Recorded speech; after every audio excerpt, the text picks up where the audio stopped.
and welcome everyone to episode 121 of One Piece at a Time, the One Piece read-through podcast where we read and discuss 5 chapters of the One Piece manga each and every week. I'm your host, Derek Bittner, and I'm joined by my wonderful co-host and freelance letterer at Shonen Jump, Brandon Bovia. How you doing, Brandon? I'm doing pretty good. I'm, of course, Brandon Bovia, letterer of manga like Dragon Ball Super, Kenshi number 8, and, I'm just... We're getting to chapter 550 today, and that just like getting halfway through the 500s feels like such a big deal to me. Yeah. That's wild. I was talking with you a bit earlier before we started recording, and yeah, we're coming up on that halfway point. The chapters, of course, are still very much coming out. We're beyond the 1100 mark, but exactly where would it be? Like 550 would be if we had just hit 1100. Turns out that once we hit chapter 558, we are officially at the halfway mark. So that's coming right up. Yeah. That is not far away at all. Just a couple episodes, really. Yeah, it is right there. And I mean, what a fantastic way to end this set of chapters with that reveal. But we'll, of course, get to that. We still have the rest of Impel Down because, yes, Impel Down is done. Yeah, which it flew by. Yeah. It was really... It felt dense, but never slow. No, it was just a forward momentum arc at all times, which has kind of been the par for the course ever since Saboti, really. Yeah, pretty much. Yeah, it's just been all this build up. So I'm ready to get into it and ready to just kind of reflect on it and just have a good time, man. Yeah, this arc is awesome. Yeah, who knew the being attacked by a bunch of Amazons would be the breather of this? Yeah, all of this. Yeah, seriously. Oh gosh, but how exactly do we finish up Impel Down? Let's find out with chapter 546, Fishman Pirate Captain Jinbei, Warlord of the Sea. Now that's a chapter title that gets me hyped. Oh yeah. They're just like, oh, Jinbei, you say. Oh, I'm always excited to more. see more Jinbei at this point. It's pretty exciting. So before we get there, of course, we got a new chapter title pages, and Robin's is already finished. Turns out that the rebel army has attacked and saved her, so she is joined up with the rebels. Yeah, wow. I'll be interested to see where that goes. Yeah, because we don't get any real faces. Some distinct hats, of course, but nothing beyond that. So I'm curious what this is all going to go for her. It definitely, I felt bad knowing where she started. Like, oh, she's Robin became a slave basically to now. Oh, okay, so that's where this was going, Yeah, it also might point a direction in what exactly the goals of the rebel army is. In fact, to rescue the slaves. Yeah. So you get the sense that maybe they're rebels because they want to topple the whole thing with the celestial dragons. They want to topple the celestial dragons, which you can see why the government would want to stop them and also be very disruptive, but also like, hell yeah. Yeah, there's... You know what? We'll get there. Yeah, we definitely will. There's a lot to unpack there. Oh, I'm sure. But for now, it's time for round 2 versus Magellan, because we're back on level 1, and Mr. 3 successfully uses his wax to block Magellan's poison. And I like how Crocodile points out, is like, you never know how one power will work against another. You're like, you know what? Yeah, sure. Like, the candle is enough to block poison? Yeah, sure, why not? It's the sense that not one power is above all others, at least so far. Yeah, everything's got a weakness. I think it just really goes to show, like, I feel like with some of these devil fruit interactions, you don't really know what will happen until you see how it goes, which, just whatever Oda needs in the moment, basically. It's flexible that way, and I appreciate that. Mr. 3 is like, yeah, I want to get out of here too, so get moving. And Luffy's like, so we have to steal a warship, so we've got to hurry. He's like, okay, you guys going ahead and steal one for us. I'm going to stay here and stop the poison guy. I've got a plan. Yeah, so now Luffy's now he's the one who has to be the decoy. Yeah, he's letting everybody else get away because he knows if they're trying to steal a warship and dealing with Magellan, it's not going to work out. So Yep. He volunteers Mr. 3. He's like, all right, let's fight as a team. He's like, no, I don't want to do this. Yes, of course. Of course, then you turn the page, and I feel like this is a good compromise. He gets wax armor, essentially. Not covering his mean body, just his fist and his feet. But he tears up at it. It's like, Thank you for making me look so cool. It's pretty awesome, to be fair. Yeah, Mr. 3 proving how effective he can be now that he's away from all the heat, putting up that candle wall that just blocked the Hydra. It's pretty boss. Yeah, and not only that, now that Luffy, his arms and legs are covered in candle, he can actually hit Magellan. So we got the Gum Gum Champion Rifle, which is just awesome. That's a great name. And yeah, you can see the sense that Magellan realizes he has to block. It doesn't hit him as hard as that bazooka that Luffy sacrificed his arms for before.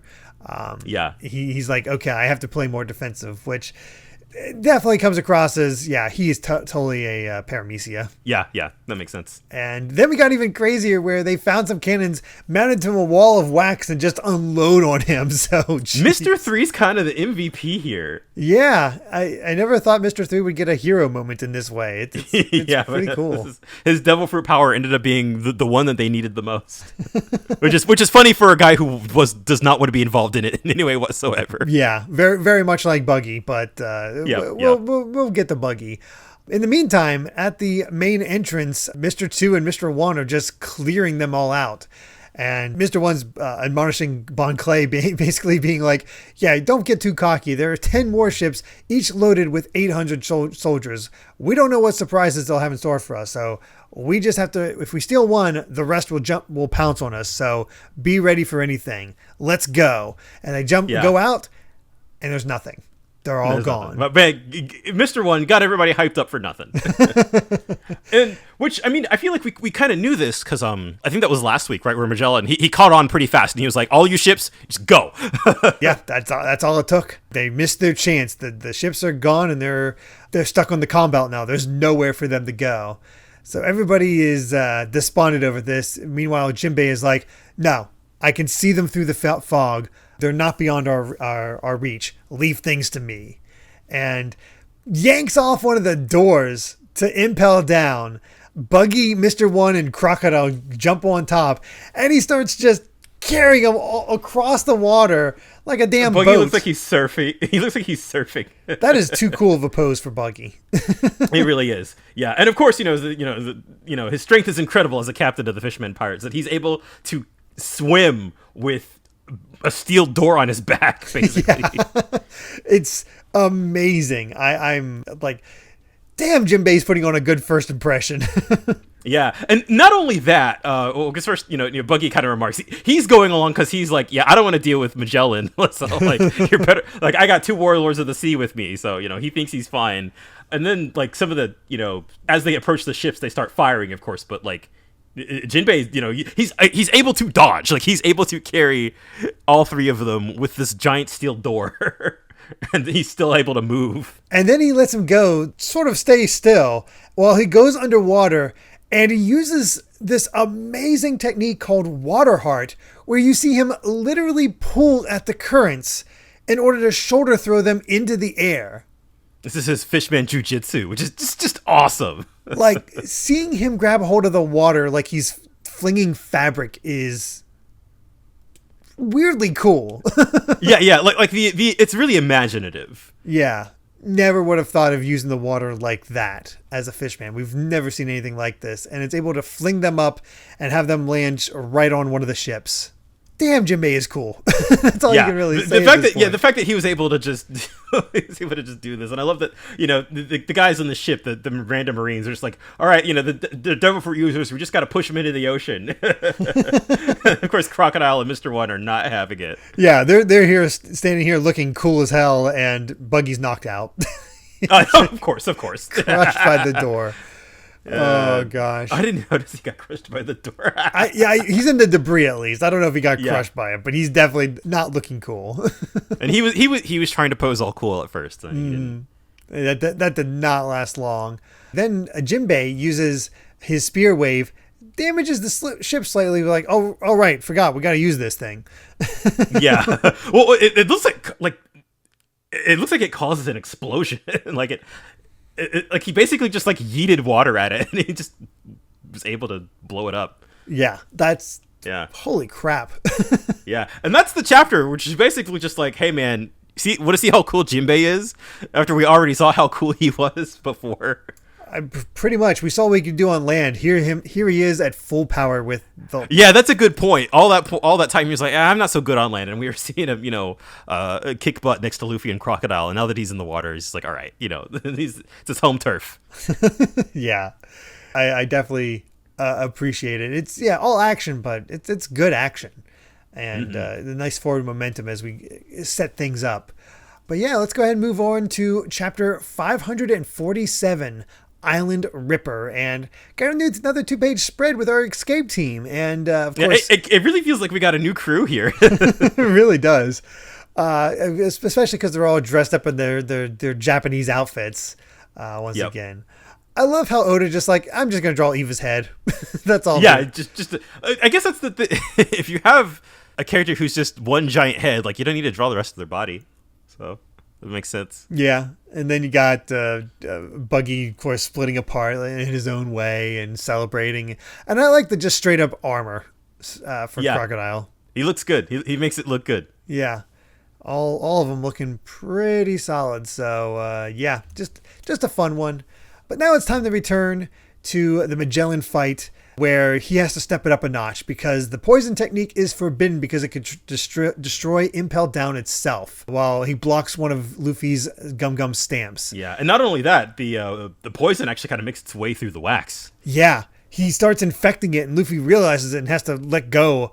Or no, Mr. 3 realizes it and uses wax release to save Luffy's leg, basically. And this is our new technique, Venom Demon, Judgment of Hell. And good God. It's just you thought the Hydra was intimidating?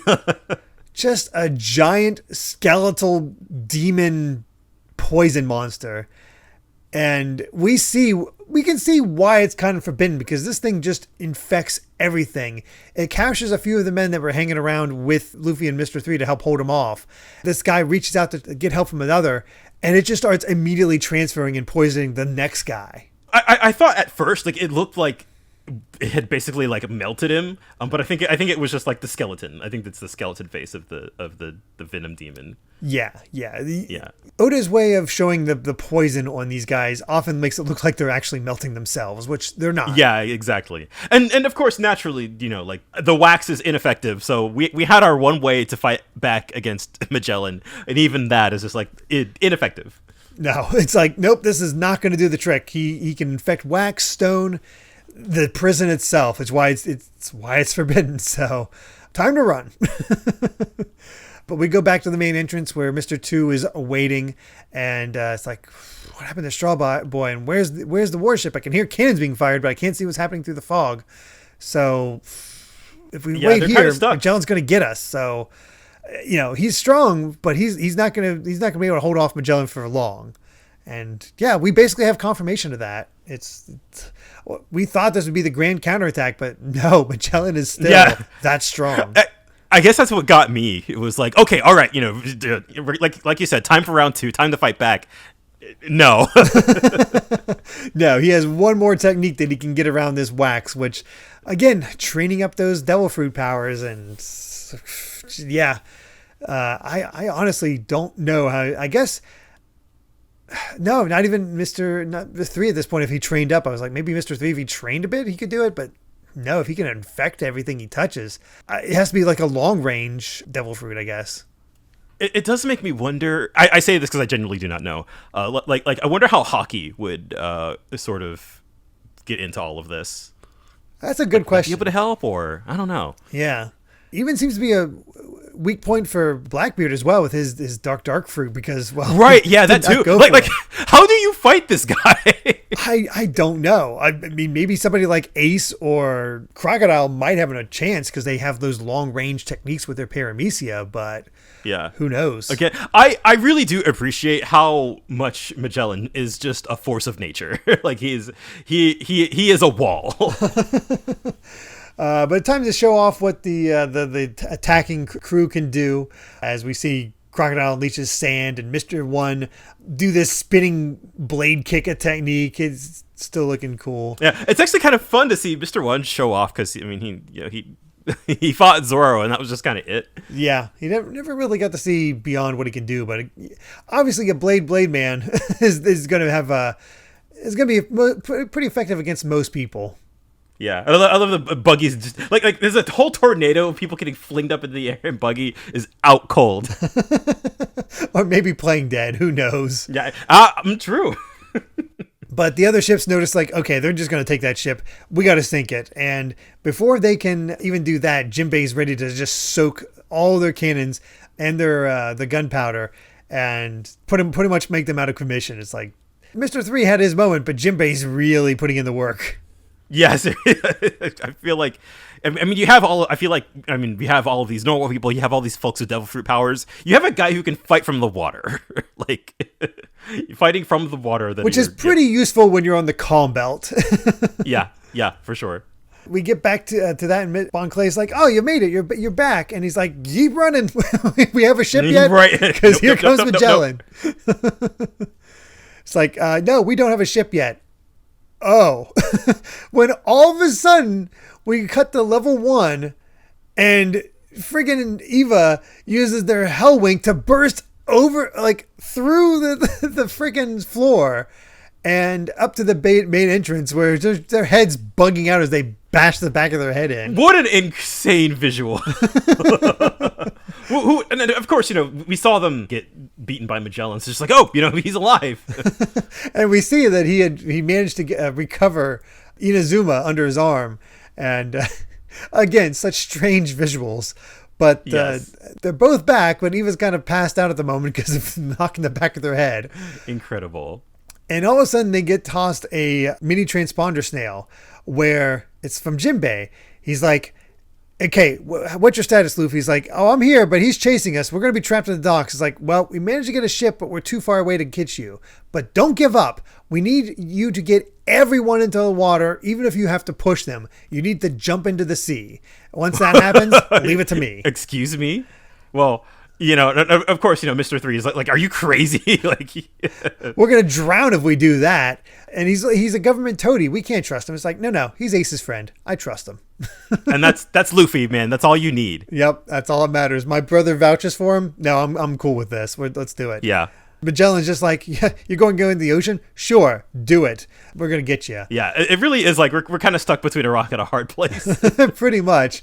But fortunately, we got another combo attack from Luffy and Mr. 3 with the extra large candle wall going into the giant stamp to protect Luffy. And that's actually able to push Magellan back and give them just a little bit more time. Yeah, and I love that Luffy yells at Eva, "Wake up! Do your wink." Yeah, wink for us. And it's like, "You sure we're going to go into the water?" It's like, no, do it. And Magellan's like, "They don't understand. If they go into the water, they're going to die, but I'm not going to let you get away anyway." I was like, I don't know what you're up to.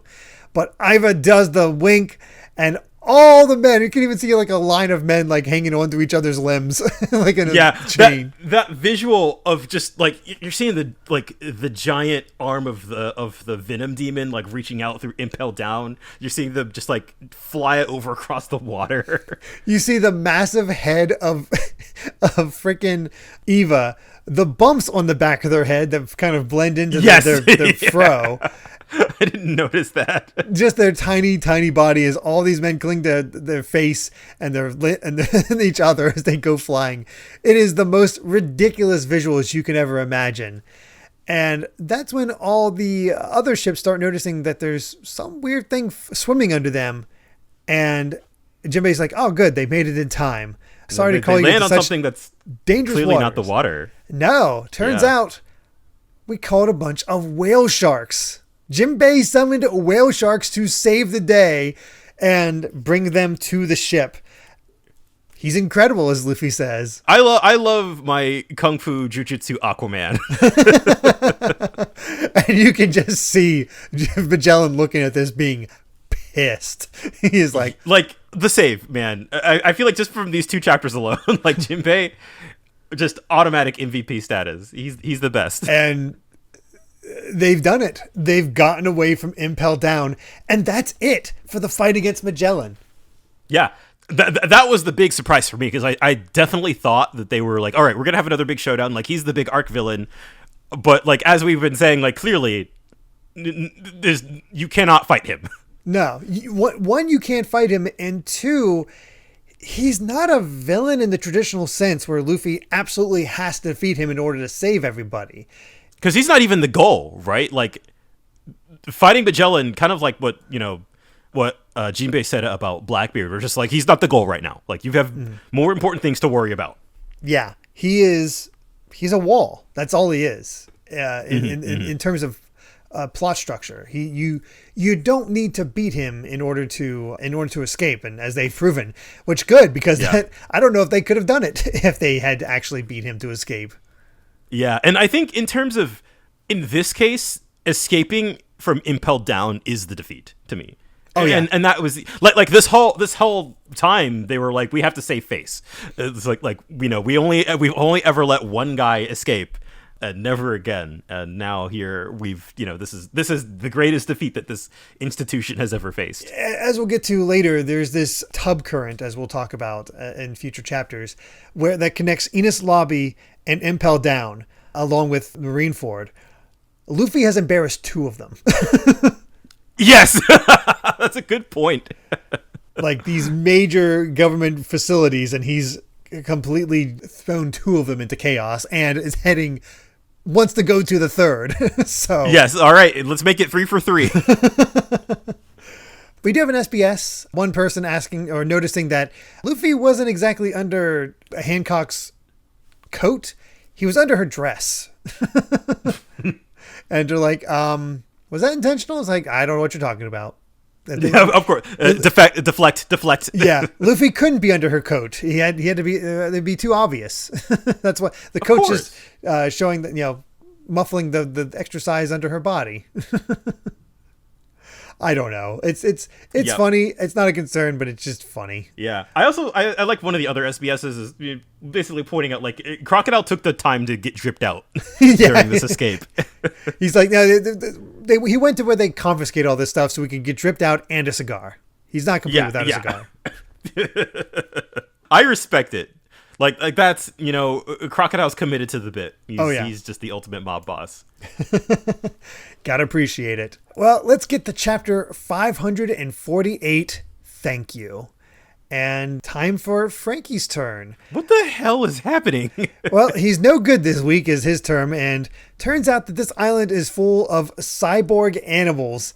And so they're all shooting like laser beams and stuff. Yeah, I love the cyborg snake just shooting lasers. It's amazing visual. It's pretty great. Man, Frankie's getting up to shenanigans. Yep, he's with his fellow cyborgs, but it's not going so hot. So we'll see how that goes later. But in the meantime, it's time to celebrate. We reach the ship. Eva's, of course, celebrating. Luffy's in the center. Buggy's, of course, celebrating. Mr. Poor 3 Mr. is just 3's praying to God. He's like so thankful. And I feel like that was almost the most effective. It's like, good on you, Mr. 3. Yeah. And even it seems like the whale sharks are celebrating. It's like, yay, we did it. We managed to do it. Have a safe journey home. And Eva immediately gets on task. It's like, okay, we have to start neutralizing the poison in Imazuma. Bring me all the medicines from the infirmary. Other people are like, I'm going to change my ways. I'm going home to my family. These poor guys.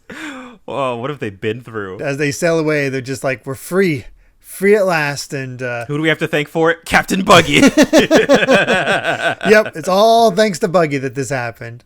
But Magellan, turns out, is not done. It's like, bring me a ship. I'm going to follow them and finish them off. They don't realize it, but they're cornered. And that's when we find out that the other ships have managed to repair the cannons knocked out by Jinbei. So now it's time to fire at will. So the entire fleet is after this one ship now. And it's not going well. Like, despite the fact that the vice admirals are not here with these ships, they're still warships. So right, yeah, and they're still just one ship. And as this one guy points out, it's like the gates of justice are never going to open for you scalawags. So like they've escaped, and we even saw we learned all about the gates of justice back in Enies Lobby. There's just these big doors in the middle of the ocean. Yeah, and that's the problem. They don't have a way to get past this. There's the one final wall that, how do you open a door this big? Yeah, and Jinbei basically, sail on, keep going. He's surprisingly calm, as Buggy points out. So they're just like, all right, just protect the ship for now, and don't just evade, return their fires as well. And that's what Crocodile says. But then Buggy says, I have an idea. Return their fire. Aye, aye, Captain Buggy. Oh my god. There's something so funny about Buggy taking the credit and like taking the leadership authority from Crocodile. I know. And Crocodile doesn't care. He's just like, whatever. Right, yeah, of course not. But like, just Buggy has amassed his own army. It's kind of by complete accident. Kind of. He just got these really gullible regular guys just grasping onto Buggy, I guess. Yeah. They're trying to sink him, and then the Navy are just like, why are they trying to still head there? It can only be opened from the control panel in Impel Down. And then all of a sudden, as you turn the page, the gates of justice is opening. Are opening. It's like, but how? Yeah. Even Magellan says that's impossible. That should not be happening. And we go back to the first floor of the control room, where somebody's asking, "Are you sure you wanted to open the gate open, sir, Warden?" And there's Magellan. And you immediately realize, oh no. Right, yeah. And he says, once the ship goes through that gate, close it right away. They're firing, and they're all confused. Like, what does Warden Magellan have to say for this? It's like I don't think he ordered this. He was just at the main entrance, and Magellan's running back to the control room. It's like, what are you doing? Who ordered you open this? Oh. And that's when, of course, if you didn't realize it as soon as you saw the other Magellan, Bond stayed behind. Oh. And not only that, once Luffy realizes this, he's like, we have to go back now. Yeah. And Jinbei's like, no, we don't have the time. We've lost hundreds of comrades just to get to this far. Do you want to go back and fight Magellan again? You're only going to lose more men, and your brother will die. Someone had to stay behind to open the gate. And that's when we see the flashback of Bon Clay volunteering, and you can see it's wrecking Jinbei as well. Right, yeah, but he is confident. He's just like I've already made up my mind. Jinbei asks, "What are you gonna do after you open up the gates?" Don't tell the Straw Boy until the connection is severed. Like, we don't need a goodbye. But Jinbei offers up the transponder snail to Luffy while it's still connected. Its range is short, so once the gates are closed, the connection will be cut. And we cut the Bon Clay, and as you can see just how mad Magellan is. Yeah. He's got veins popping. That Bon reveals that he, I'm glad I took the chance to touch your face, and flashing back to that time when he was, impersonating Hannibal. Yeah, and I didn't even realize that was him at the time. I completely missed that. That's clever. It's a good swerve. It is a very good swerve. And Bon Clay is just celebrating until Luffy comes over the snail. It's like, why did you do it? It's just like the last time. And Bon Clay's like, Jinbei, you said you wouldn't do this. And it's like, you were supposed to escape together. You always help me, but I never get to pay you back. Which is a good point. This is like the third time that Bon Clay has helped Luffy. Second time, but also the third time Bon Clay has stayed behind so that others can get away. Yes, which, man, I genuinely don't remember what we see of Bon Clay after this. Like, I genuinely don't remember what happens to him after this. But like the fact that like we've met this character who has had such an immediate like camaraderie with Luffy, and to have this whole thing end with him sacrificing himself for Luffy's journey, like this being kind of like where this whole arc comes to a head, I think is kind of brilliant character writing. Yeah, because let's be honest, Luffy would not have made it this far without Bon Clay, and to see him make that sacrifice again, like I don't know when he comes back. I want him back so much. I want Bon Clay to be free. Join up with Eva, become a rebel, something like that. I don't know. Some happy ending for Bon Clay because he is such a bro. He deserves it. And just the last word, or they say, I think it's Luffy saying thank you to Bon Clay, and Bon Clay that just bursts into tears. But their last words to each other is "Go save your brother." God, it hits you. It didn't make me tear It up does. like some others, but it still hits. It's so effective. Just like their interactions and their dynamic has been such a core to like the heart of Impel Down, and just we've seen it now. Now that we're escaping, and that Luffy has like amassed almost a whole new crew, a whole new ragtag crew. But like this all started from like everybody's kind of out for themselves. Everybody's like Luffy brought everybody together under one goal, ish. But like Bon Clay was always there. Like he was the one person who didn't need convincing. Yeah, and honestly, if it wasn't for Bon Clay, Impel Down would not have any kind of emotional resonance. It would be simply go down, go back up. Yeah, I really think that's it. I think that Luffy had such a strong friend, and that he could make friends anywhere with anyone. Like it's such a strong theme. Yeah, we saw it with Marguerite and Amazon Lily. Of course, we have the reuniting with Bon Clay, and it's just incredible in its own way. And it's just like, oh God, Oda. Yep. We just end with repeats of Iva's words. The flower of friendship can bloom even in hell. Now the petals of that flower will be scattered upon the rolling bosom of the sea. One day it will make that flower bloom again. Oh, come my way. You have to come back. It hurts me that I don't remember, but like, man, I love Mr. 2 so much. Oh yeah. I mean, that last panel is showing him like getting ready to face off against Magellan. It's like, any last words? Satisfaction. It's awesome. That's so good. Oh man, it's a good sacrifice. Yeah. God, that's such a good face from Bon Clay. And yeah, he's ready to fight. He's accepted his fate. The problem is, we know the hundreds that didn't make it out, and especially Bon Clay, are going to get some terrible punishments. Yeah, for sure. So, but of course, we have a little bit of narration to finish off the chapter, and on this day, 241 prisoners succeeded in escaping from the world's greatest underwater prison, Impel Down. This will be the worst disgrace in the prison's history, but the incident is not over yet. Only 4 hours remain until the public execution of Portgas D. Ace. Damn. Yeah. Ooh, So that's as far.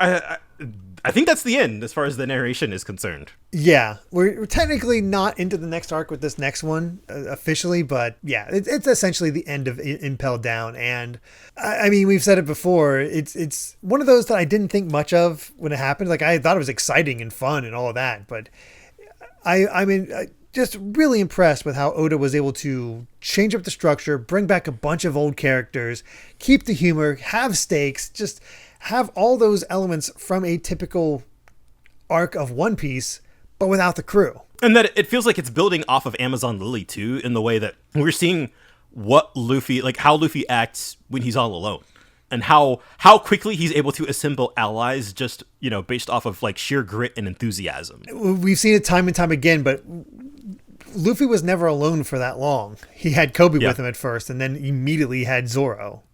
Yeah. So, yeah, it's a good one. I don't know if I'd still rank it as one of my top ones, but it's damn good. It's very good. Yeah, for sure. I came into this knowing that I like remembering that I liked it, but like it is significantly better the second time around. For sure. But let's get to the next chapter, 549, Battleship. And time for Frankie's final volume, which, boy, had me surprised. The house where Dr. Vegapunk was born. Yep. Well, if Frankie gets access to that technology, this is already a technological marvel of an island. Dang. And I can't remember if he's on the Grand Line or one of the Blues. Oh, I don't remember. Yeah, I can't remember at all, but it it doesn't matter ultimately. But yeah, I think it might be South Blue, but I don't remember. It actually might be the Grand Line because it might be one of the, since it's a winter island. Oh, that's a good point. Yeah. Yeah. Either way, that's an interesting way to end his off. It's like, okay, so Sanji has embraced the Okama lifestyle. Robin has been saved by the rebels. And Frankie now has access to Vegapunk's, at least some of Vegapunk's technology.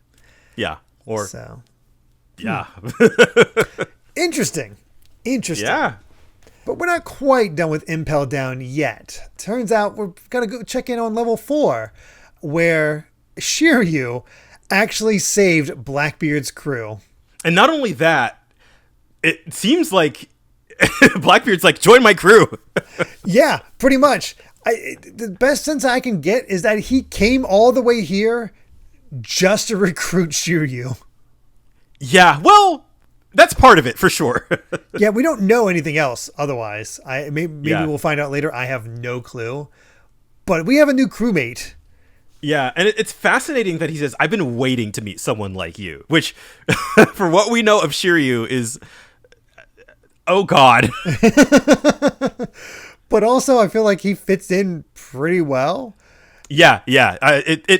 Once you see this reveal, it's like, oh, yeah. That makes sense. It also, like, if we do get the traditional battles between Luffy's crew and Blackbeard's crew, since Shiryu wields a sword, I wonder if that's who Zoro will end up going against. That makes too much sense. The marksman is definitely Usopp. Yeah, that makes a lot of sense. The other three, I have no idea. Although I guess the guy that tried to blow up Luffy with the poison apple, that might be a chopper fight. Yeah, maybe. Yeah. You know, I hadn't thought about that, but like, I mean, because we see the parallels shown between Luffy and Blackbeard, so I guess it goes to like, it would make sense that Blackbeard's crew would kind of be a parallel to Luffy's. In some ways, except extremely bent on fate and destiny. Yeah. Oh boy. But we check back in on the ship, and Inazuma's out of the fight. The poison is debilitating. And Iva saved himself because he was able to blast away the poison with his healing hormone and energy hormone. Basically the same thing he did to Luffy. But those techniques shorten the patient's life and leave lasting effects. So it's better to let them actually recuperate normally. And we don't want to lose Inazuma to lose too much life because they're very much needed in the Revolutionary Army, which, I'm curious about that line. It's like, Yeah. how is Inazuma that important? I mean, this devil fruit's really good. Yeah, that is also true. That's for sure. Yeah. I love the scene of like everybody's mourning Bon Clay. They're all kind of depressed, and then here comes Buggy. He's just like, he's dead. Yeah. Let's have a party. Let's celebrate our prison break. We'll hold a wake for Mr. 2 at the same time. And Luffy punches him. He's like, he might still be alive. He's like, who you? And just they start fighting each other. And while they're fighting in the background, we get a very interesting line that I have no idea the follow-up on this one could be, where Crocodile says to Jinbei, I thought only mermaids could talk to fish. I didn't know you could summon whale sharks. That's when Jinbei just responds, is it so strange for a fish man to be on friendly terms with sea creatures? Well, it's unusual for a fish man to be on friendly terms with anyone.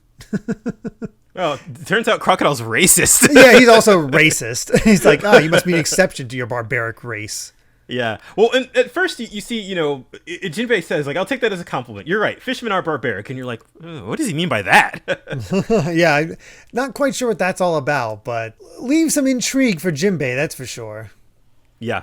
Yeah, Jinbei just thanks Luffy. He's like, thank you for all that. And he's just like, wow, you're really strong. It's like, well, and Jinbei's just like, well, I got to express my gratitude, but also apologize at the same time. And he thinks back to Arlong. Yeah, which makes me think he knows.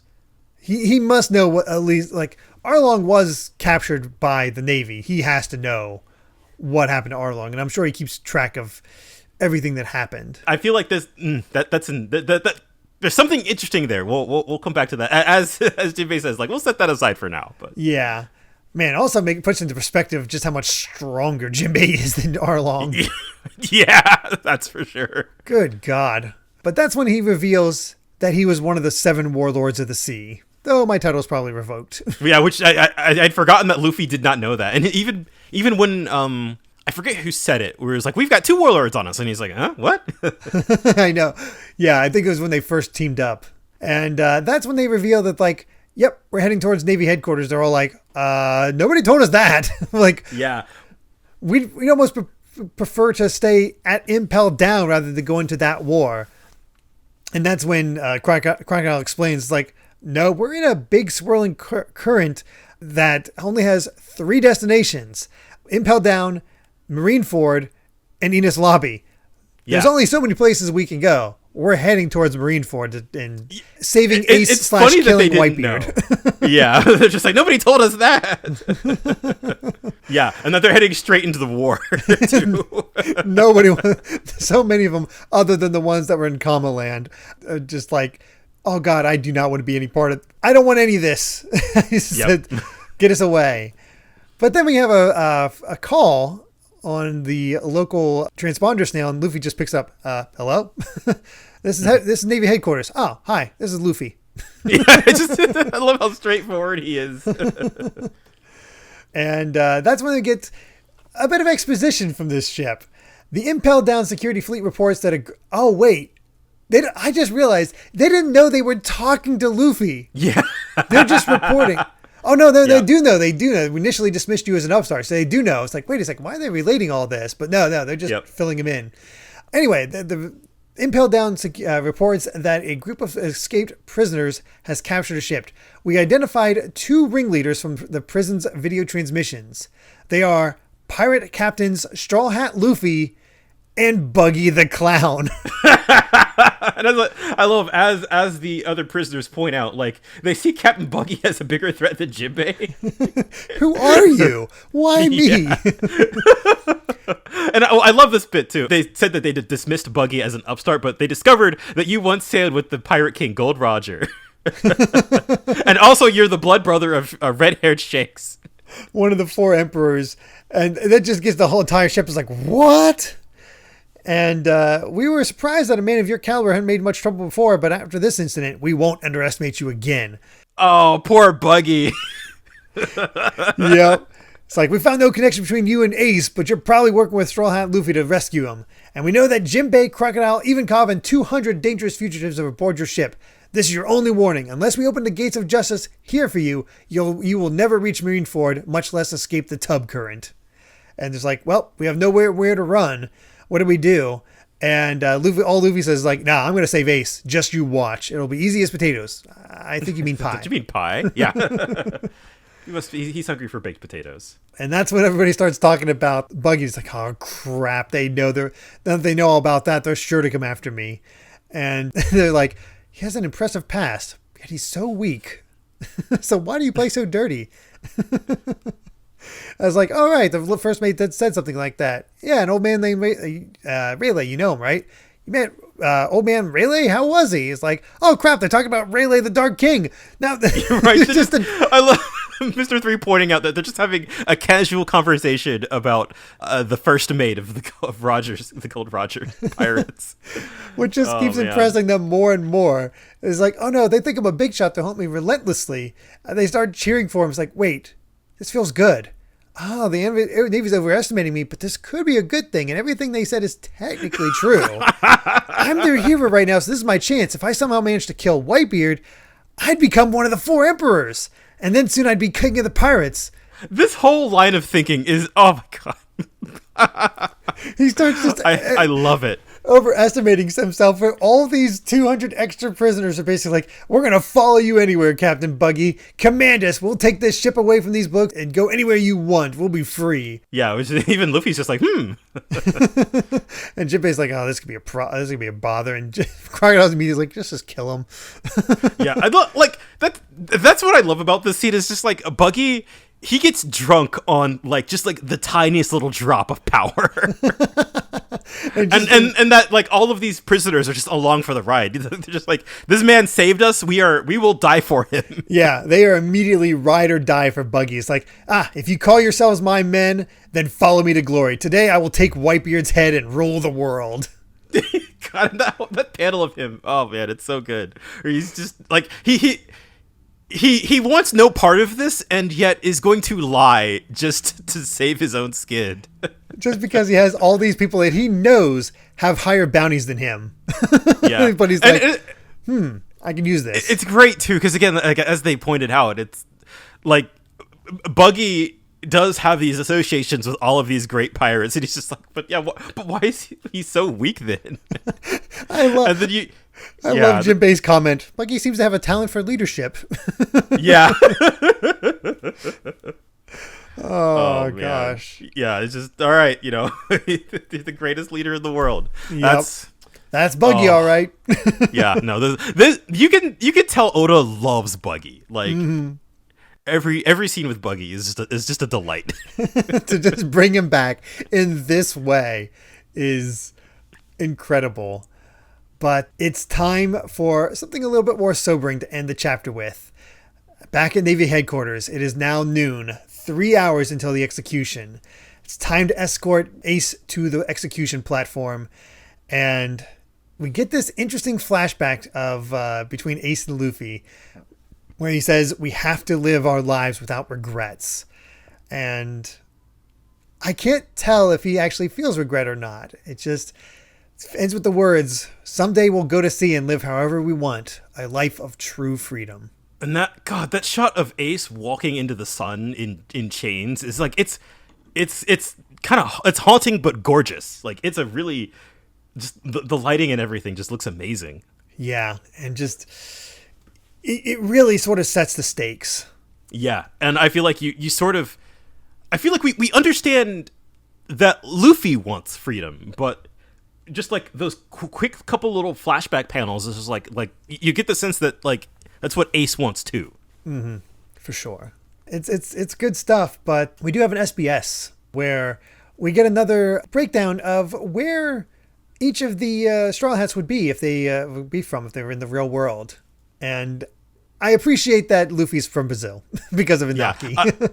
Yeah, I feel like this whole thing was foreshadowing the casting of the live action a bit to some extent, or it was at least maybe served as the basis. At least for our core five. I do love that Chopper's from Canada. That's perfect. Yes. Frankie being American, perfect. But Robin, we do know from casting news for season 2 that they're looking for a person of Latin American descent for Robin. Yeah, we'll see how that shakes out. But I think that works very well because Robin's so tan a lot of times, and I don't know if she becomes less tan over time. I can't remember for the life of me. I'll point that out now because that is sort of I'll say that she's tan in the anime, but in the manga's color scheme, she's always had really light skin. Okay. Yeah. Which we'll cross that bridge when we come to it because that does create some problems. Oh no. But you get this, if he's marking her as Russian, you get the sense that she's meant to be fairer skin all along. Yeah. That I think the intention is clear, and I wonder if it was because, I guess Robin wasn't introduced in Alabasta proper, but maybe because they thought, like, I don't know if the anime team didn't know at the time that she was not from Alabasta, even if that's where, Baroque Works was headquartered in. I don't know. Yeah, I'm not sure. Or maybe they just wanted greater skin diversity amongst the crew, which is also fair. But, yeah, make them stand out a bit more, especially from Nami. Either way, time for our final chapter for this set and the official beginning of our next arc, which I believe is just the Marineford arc, right? Yeah, Marineford, or I feel like there are other phrases for this arc that I think are a little more spoilery. Mm-hmm. At least considering that this is the last chapter of this set. So yeah, Marineford is fine. It is where it takes place. Yeah, and that's usually how we name these arcs. So there we go. Yeah. But anyway, chapter 550, Navy Headquarters. As we're going to Usopp next, and he has his "I'll die if I'm alone" disease, Volume 1. It's a forest of gluttony. And he looks just surrounded by food. Yeah. Oh my gosh, so much food. It is really fascinating, like all of the different circumstances that the Straw Hats have found themselves in. Yeah. Some of them, again, Robin became a slave, and here's the Usopp just like, all right, time to chow down. I just noticed that the river is made of noodles. Oh, that's perfect. Like, good God. Yeah. Oh, it looks delicious. And honestly, not a lot happens in this chapter, but it is a fantastic mood setter. Yeah, I think mood is the perfect way to describe this. Like, just sort of the chapter opens with like kind of seeing different cuts from all around the world, or they're all like is Whitebeard really going to show? Like, like what is going on? It's almost like the world is bracing for this truly this massive chaos that's about to break out. I love how it's all just framed. And even this, like on the island of Marineford, where the Navy headquarters is located, there is a large town inhabited mostly by the families of Navy personnel. The citizens have been evacuated to the Saboti archipelago, where they will witness Ace's execution on monitors. They're going to live stream this on TV. Oh, yeah, they are. I didn't even know we had TV in this world. I guess we have security cameras, so I guess we can just expand from there, but there we go. So far, there's been no sign of Whitebeard, but the whole island is holding its breath as there's only 3 hours until Ace's head rolls. And my God, that shot of Ace basically in the same position as Roger at the beginning of the manga. Oh, wow. Yeah, you're right. Just like with the swords crossed. It's, oh, that's good. And I do like that the narration also points out that the Navy surveillance ships have all disappeared, which like they happened. And I think they even said like, that was probably Whitebeard. Yeah. Yeah. I forget when that was. I think that was during Saboti. But they were like, oh crap. Yeah, I'm not exactly sure where it happened, but yeah, stuff is definitely happening. And as we'll realize by the end of this chapter, that framing of Ace is very much on point. Yes. But yeah, we get to see a proper look at Navy headquarters, Marineford. This place is huge. Yeah, we've only seen glimpses of it thanks to Kobe and Helmeppo and just like inner work, like little bits and pieces. And look at the front line where we have like 6 giant Navy captains or whatever just waiting there. Like there are people along those lines and along those cannons. It's not just the architecture. That is incredible detail. And, and if there's one thing I want to point out right now, since this is technically the like formal beginning of this arc, like the detail is next level. Like the amount that goes into the background art is some of the craziest I've ever seen in a weekly manga. It is ridiculous how much detail there is in these shots. I'm just blown away by it. It is some of his most impressive spreads. And there's a lot of people here. 100,000 elite troops stand ready for battle. 50 ships of war surround the island's crescent-shaped bay. Batteries of heavy cannon line the shore. And then there, of course, are 5 warlords of the sea. Man, all just posing like bosses. Yeah. They look friggin' cool as hell. Even Moria looks Doflamingo in particular. Awesome. Yeah. Yeah, I was gonna say, this is the coolest Moria has ever looked, for sure. He seems ready and raring to go. Like, I got to protect this title. Yep. But yeah, only 5 of the 7. Very interesting. Got one going against it. It makes you very curious how Hancock's going to handle all this, especially with Luffy coming. Yeah, that's true, for sure. And then, of course, high atop the execution platform, there is Ace waiting, while underneath the platform guarding it are the 3 admirals. And we finally get the official reveal of all 3 of them. Aokiji, Kuzan, Kizaru, Borsellino, and I think the one we have not officially met yet. Maybe, I think, right?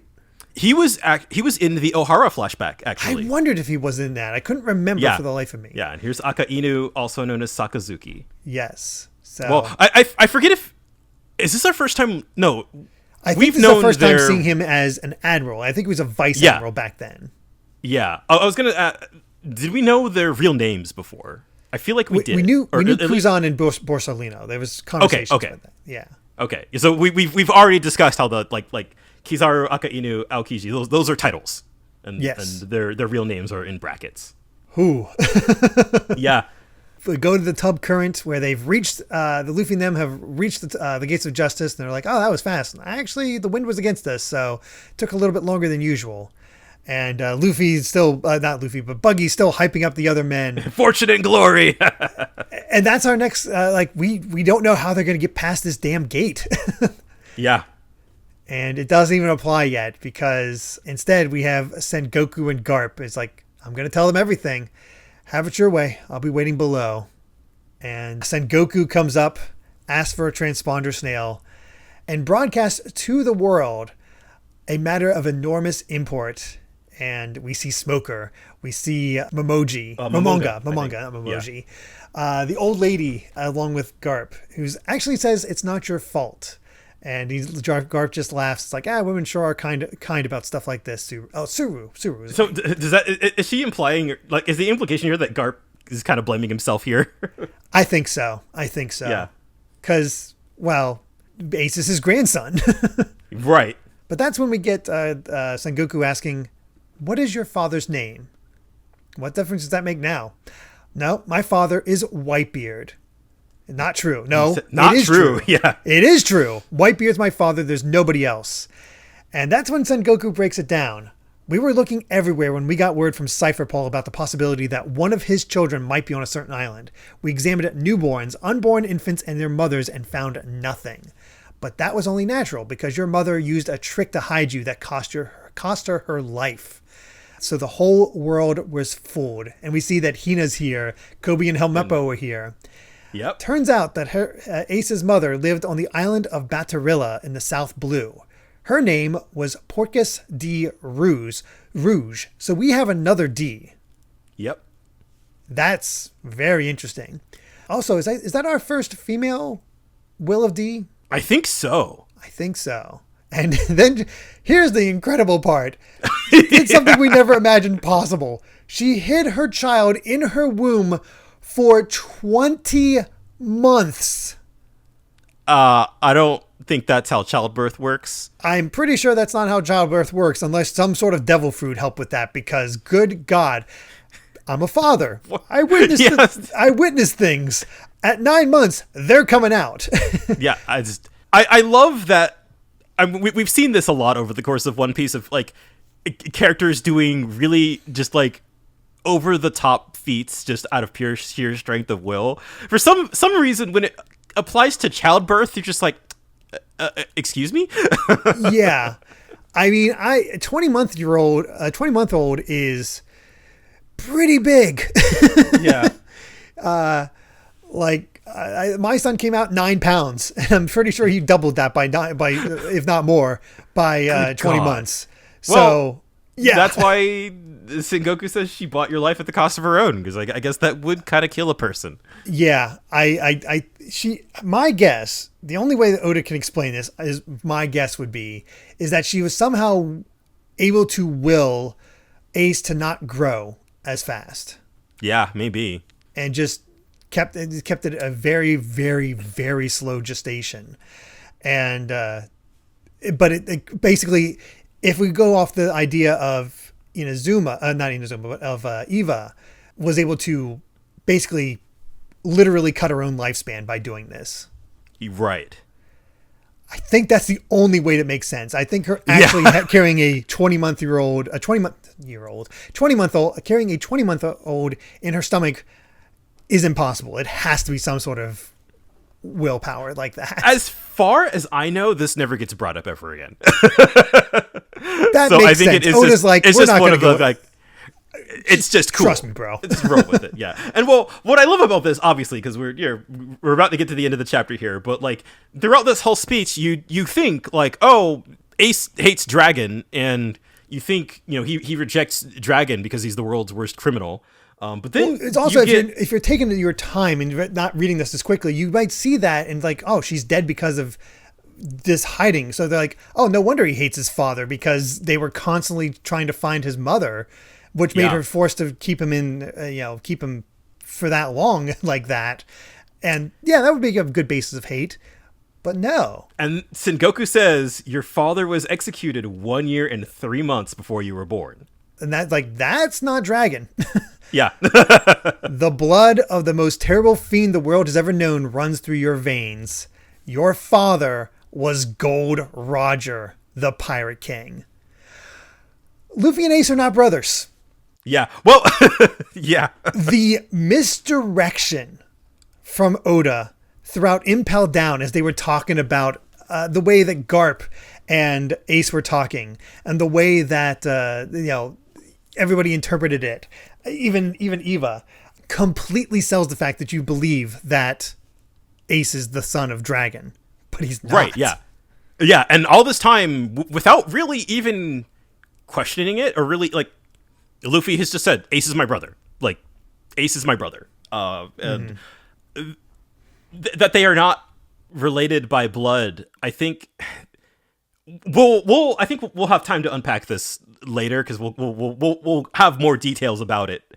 But there's something that I love about the idea of sort of like friendship and family, kind of throughout this arc specifically, but throughout the whole series, really, of what family means, and that Luffy just unquestionably calls Ace his brother the whole time, without so much as an implication that they are not related. They seemingly probably don't have the same mom. I'm throwing that out there. Probably don't, but definitely don't have the same father. I love that the chapter ends where we're seeing Garp kind of reflect, and like that Gold Roger said, "My unborn child is innocent, Garp. Take care of my son." So that Gold Roger, a pirate, told Garp, a Navy man, "Take care of my son." But he also knows he can kind of trust Garp, as we've seen how Garp treats the Navy. He's not as beholden to their sense of how things should be done as Sengoku is, let's put for example. Yeah. And you also see why the guilt on him. It's not as a grandfather, it's as this promise. Right. And you feel that, and it's not only a promise to his friend, but is also that, like, you can sort of get the sense that poor Garp is struggling between his family, even if they're not by blood, and his job and his duty as a Navy hero. Yeah. And if I remember correctly, I do think we get a flashback at some point during this. I don't know for sure, but I think. But because I'll be honest, other than the major points, and I'm talking major points of this arc, I remember very little of the ins and outs. So this is all going to be blind for me. And if you're still reading along with us at some point, or settle in. Yeah. Settle in. This is considered by many to be the greatest arc in the manga. Yep. It is, and I don't know if it's my personal favorite, but it's up there. It's top 5 for sure. So we have gotten a sneak peek. It is almost, I love that we finished this podcast on that reveal, but also I want to read more right now. Yeah, it's like the perfect place to end. What a way to kick off an arc, and especially because this sends shockwaves throughout the fandom. Yes, absolutely. And God, you know what? No, I had a thought. I'll save it because I know we'll unpack it next week. But okay, sounds good. Oh man, yeah. I'm excited. I'm so excited. Me too. So with that, I believe we've said all we've wanted to say about chapters 546 to 550 of One Piece. Thank you so much for listening, and you can find more of my ramblings and stream VODs over at BitNerd Games on YouTube, or at BitNerd with an underscore at the end on Twitter. And Brandon, where can everyone find you at? I'm at Brandon Bovia on Twitter, talking about anime, manga, games, and my job. And just God, what do I even say? I've been loving One Piece a lot lately. Between reading this now for this podcast and reading the current chapters, it has been a blast.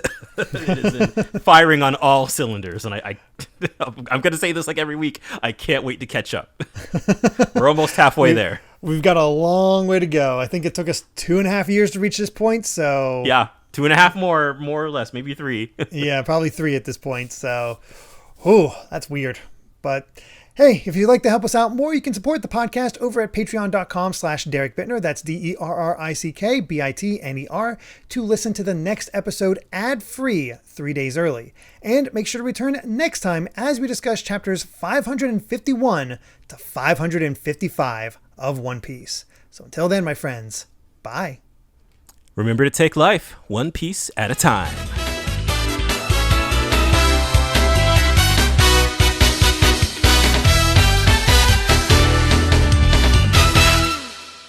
They can't persecute someone who's yet to be born. Right, Garp? So please look after my child.